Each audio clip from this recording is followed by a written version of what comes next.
విద్యార్థి ఉద్యమాల నుండి రాష్ట్ర స్థాయి నుండి తదనంతరం జాతీయ స్థాయిలో కమ్యూనిస్ట్ పార్టీకి ప్రధాన కార్యదర్శిగా ఎదిగిన ప్రజానాయకులు ఎన్నో విప్లవోద్యమాల్లో, ఎన్నో ప్రజా ఉద్యమాల్లో, ఎన్నో కార్మిక ఉద్యమాల్లో, తెలంగాణ ఉద్యమంలో తన వంతు పాత్ర పోషించి చిరస్మరణీయమైన ముద్ర వేసుకున్న మహనీయులు పెద్దలు సురవరం సుధాకర్ రెడ్డి గారి మరణం మా అందరినీ కూడా తీవ్రమైన ఆవేదనకు, తీవ్రమైన దిగ్భ్రాంతికి గురిచేసింది. వారు అంచెలంచెలుగా ఒక విద్యార్థి నాయకుడిగా తన ప్రస్థానాన్ని ప్రారంభించి ఒక జాతీయ పార్టీకి జాతీయ స్థాయిలో ప్రధాన కార్యదర్శిగా 7 ఏళ్ల పాటు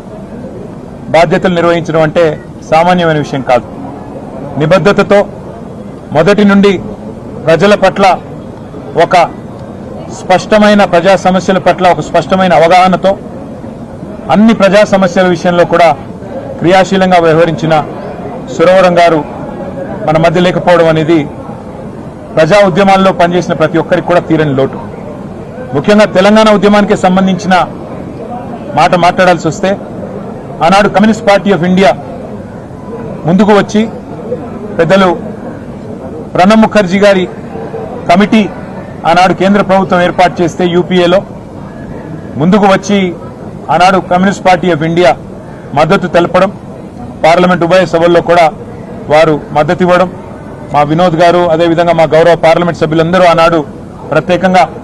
జాతీయ స్థాయిలో సురవరం సుధాకర్ రెడ్డి గారు కూడా ఆనాడు మాతో కలిసి నడిచిన వారు. ఆ రోజు జాతీయ స్థాయిలో వారితో పాటు కలిసి పనిచేసే ఒక అవకాశం కూడా మా పార్టీకి కలిగింది. వాళ్ళ పెద్దలు కేసీఆర్ గారు వారితో ఉన్న